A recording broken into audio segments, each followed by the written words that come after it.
Well, good morning, everyone. We're going to continue reading the story of Tabitha's travels today. We're reading in the morning now. This is the reading for Wednesday, the second week of Advent. If you have Advent candles at your house, you can light the candle of peace, the second purple candle, as we read.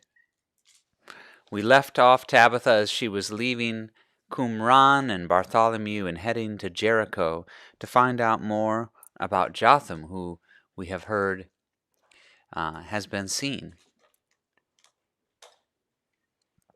So let's begin.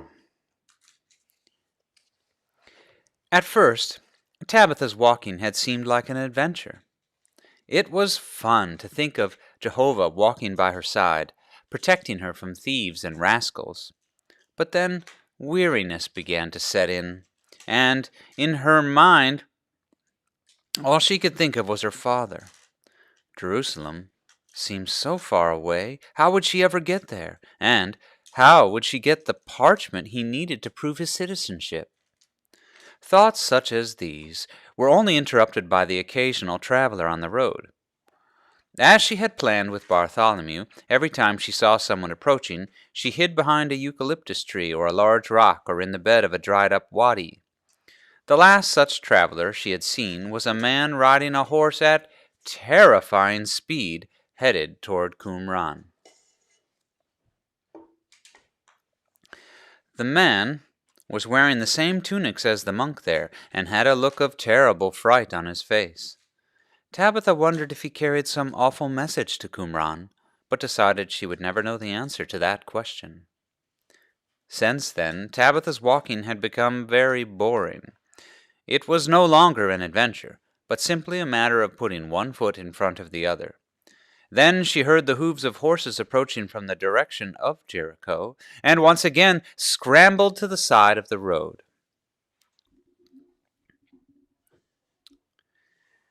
Hiding behind a thorny bush, she looked up at the road above her and saw 5 men on horses, riding hard and fast. And in the lead, who do you think it was? Detcha of Megiddo. Tabitha had only seen him once, when Jotham joined his caravan, but his coat of many colors could not be mistaken for any other. The sight of the man made her ribs tremble, and she had to bite her lip to keep from screaming.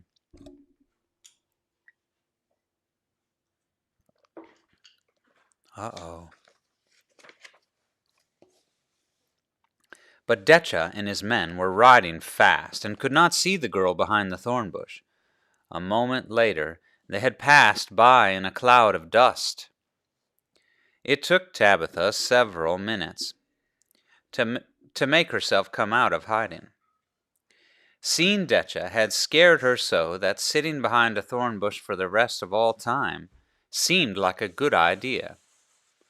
But then she took a deep breath, forced herself to stand, and said out loud, "Tabitha, Jehovah is with you, and besides, Detcha was going in the other direction." With that, she stepped back onto the road and continued her travels. The only difference was that every bit of boredom had left her. The rest of the afternoon wore on with no more frights, and when the sun began to drop behind the hills, Tabitha made a camp for herself by the waters of the Sea of Death. She still wouldn't drink those waters, of course, because everyone knows they are poison. But just hearing the water lapping on the shore was comforting, as if there was something alive to keep her company. After building a small fire and laying out the blanket Bartholomew had given her, Tabitha ate her supper of bread and dried lamb. She giggled at the thought that perhaps she should have taken a bath before eating, and it felt good to have humor in her day again.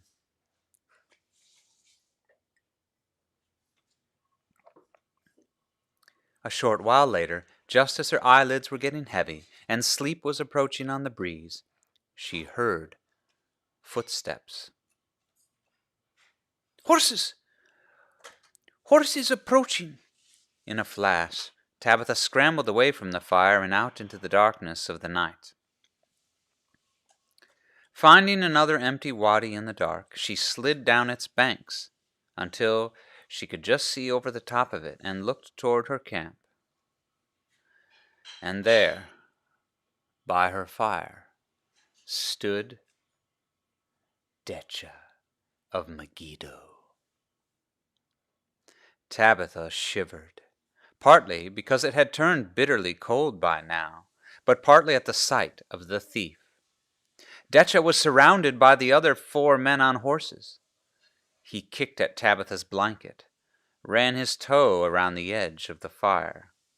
Suddenly he looked up, directly toward her, and she ducked down into the wadi.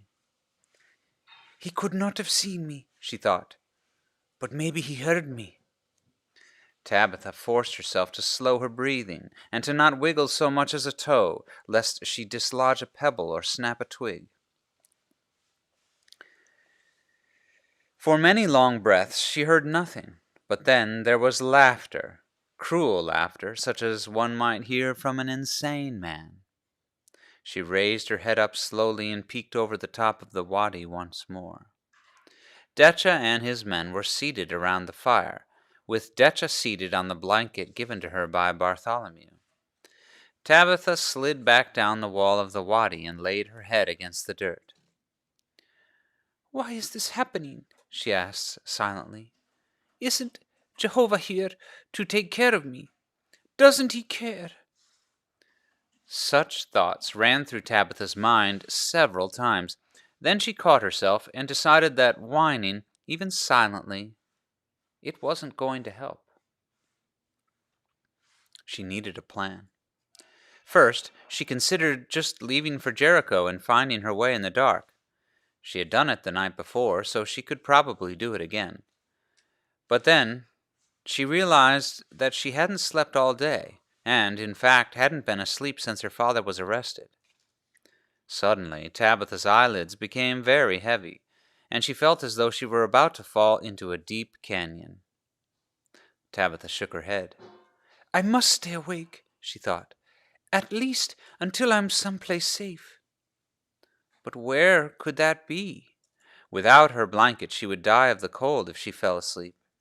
But she couldn't exactly walk up to Decha and ask him for it, so how could she get her blanket in such a way that Decha... Suddenly, an idea came into her head. She greeted it, became familiar with it, liked it a lot, and could find no fault in it. "Jehovah," she prayed, "I put my faith in you. I trust you to give me the wisdom and courage to survive this night." Feeling that God really was with her, she slid down to the bed of the wadi and began to crawl. When she thought she was far enough away that small noises wouldn't be heard, she rose to her feet and climbed up the wall of the dried-up stream bed. Now she could see her fire in the distance and judge how to proceed. Walking ever so slowly, Tabitha was careful with every footstep so as to not make a sound. Closer and closer she walked toward the camp, the ground just visible in the light of the partial moon. Soon she could hear the men talking. Rough, ugly talk such as her father and uncles never made. Then she could smell the horses and knew which way her path should turn. Now she could see the faces of the men in the firelight, and knew that because of that light they would not be able to see her. Another step closer, then another, until Tabitha thought her insides might shiver right out of her body from fear. She was so close now that she thought she could probably count the whiskers on Decha's chin if she wanted to. Just out of range of the firelight, she slowly worked her way over to the horses.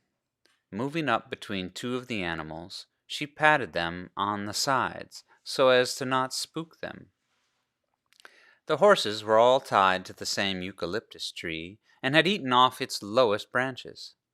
Pulling the loops of the knots apart, she freed the ropes one by one until all 5 horses were held by nothing more than their own belief that they were still tied. Stepping backward as silently as she had come forward, Tabitha moved slowly away from the camp again. Her plan needed one more thing, and she thought she knew just where to find it. Watching as carefully as she could in the moonlight, she crept over to a pile of rocks that had slid down a hillside. There, warming itself on a stone that had been heated all day in the sun, was a snake as long as she was tall. Ooh, that's pretty long. How tall do you think Tabitha is? 10 years old? 11? Well, she's about as tall as you, Ezra. Imagine a snake that long. Imagine a snake as long as Cadence. Tabitha knew the dangers of playing with snakes, but she had learned from her brothers how to safely handle them. Slowly, she reached in over the rock and grabbed the asp behind the head. An asp is a type of snake. Instantly, the reptile started writhing and jerking, but Tabitha held it tightly. Moving more quickly now and anxious to get rid of her new pet, she silently moved back up behind the horses. With a mighty swing of her arm, she threw the snake into the middle of the beasts. 3 of the horses saw the slithering creature and reared up. With frightened whinnies blasting through the night, the horses suddenly realized they were no longer tied up and took off into the desert night. The other 2 didn't see the snake, but followed the lead of their 3 companions and ran off as well. Detcha and his men had jumped to their feet at the first sound from the frightened horses.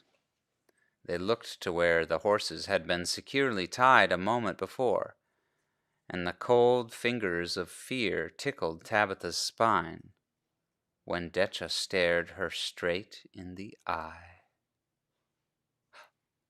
Oh no. That's the end of our reading for today. This has been an interesting little adventure. Having faith that God will do what He promised, things like keeping us safe, that's kind of hard for us as humans. We like to be in control of our own lives. We like to make things happen for ourselves. We like to know exactly how God's voice is going to speak to us. Isn't that right, Nora?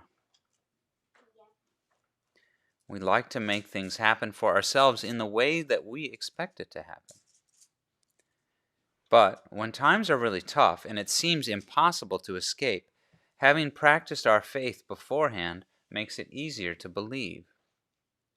Tabitha has entrusted God for many things these past few days. Now she's ready to trust Him for one big thing. Hebrews chapter 12 verse 2 says, "Let us fix our eyes on Jesus, the author and perfecter of our faith, who for the joy set before Him endured the cross, scorning its shame, and sat down at the right hand of the throne of God." Ask Jesus for the gift of faith this Christmas.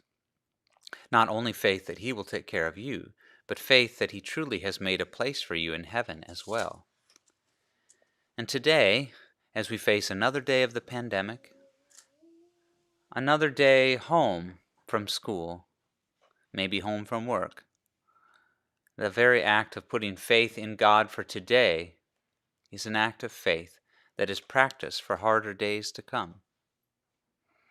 Well, we'll see you next time in our next video for Thursday, the second week of Advent, where we'll learn more about Tabitha's journey to Jericho. Bye-bye.